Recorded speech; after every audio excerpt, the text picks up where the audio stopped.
आषाढ़ माह की व्रत कथा। हिंदू पंचांग के अनुसार आषाढ़ माह चौथा माह है। इसमें ऋतु परिवर्तन होता है।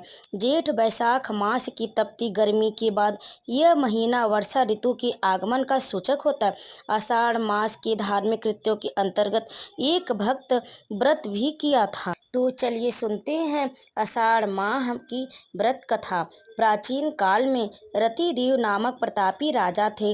उन्हीं के राज्य में धर्मकेतु नामक ब्राह्मण की दो स्त्रियां थीं। एक का नाम सुशीला और दूसरी का नाम चंचला था। सुशीला नृत्य करती थी, जिससे उसका शरीर दुर्बल हो गया था। वही चंचला कभी कोई व्रत उपवास नहीं करती थी। समय बीतने के साथ सुशीला को सुंदर कन्या हुई और चंचला को पुत्र प्राप्ति हुई।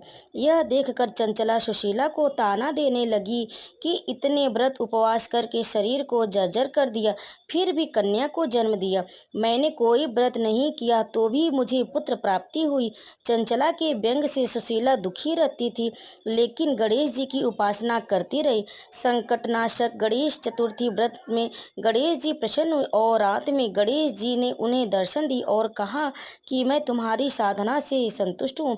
वरदान देता हूँ कि तेरी कन्या के मुख से निरंतर मोती और मूंगा प्रवाहित होते रहेंगे। तुम सदा प्रसन्न रहोगी। तुम्हें वेद शास्त्र का ज्ञाता पुत्र भी प्राप्त होगा।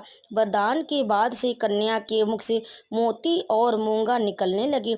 कुछ दिनों के बाद एक पुत्र भी हुआ। बाद में उसके पति धर्मकेतु का स्वर्गवास हो गया। उसकी मृत्यु के बाद चंचला घर का सारा धन लेकर दूसरे घर में रहने लगी, लेकिन सुशीला पति गृह में रहकर ही पुत्र और पुत्री का पालन पोषण करने लगी। इसके बाद सुशीला के पास कम समय में ही बहुत सा धन हो गया, जिससे चंचला को उससे ईर्ष्या होने लगी। एक दिन चंचला ने सुशीला की कन्या को कुएं में ढकेल दिया, लेकिन गणेश जी ने उनकी रक्षा की और वह सकुशल अपनी माता के पास आ गए। उस कन्या को देखकर चंचला को अपने किए हुए पर दुख हुआ और उसने सुशीला से माफी मांगी। इसके बाद चंचला ने भी कष्ट निवारक संकट नाशक गणेश जी के व्रत को किया और यह कथा यहीं पर समाप्त हुई। आषाढ़ मास की कृष्ण पक्ष की एकादशी को योगिनी एकादशी कहते। इसके व्रत से समस्त पाप नष्ट हो जाते। यह इस लोक में भोग और परलोक में मुक्ति दिलाने वाली है। यह तीनों लोकों में प्रसिद्ध। इस दिन लोग पूरे दिन का व्रत रखकर भगवान नारायण की मूर्ति को स्नान कराकर भोग लगाते हुए पुष्प धूप दीप से आरती करते। गरीब ब्राह्मणों को दान भी किया जाता है। इस एकादशी के बारे में मान्यता है कि मनुष्य के सब पाप नष्ट हो जाते तथा मोक्ष की प्राप्ति होती है। आषाढ़ शुक्ल पक्ष एकादशी तिथि को भी व्रत किया जाता है।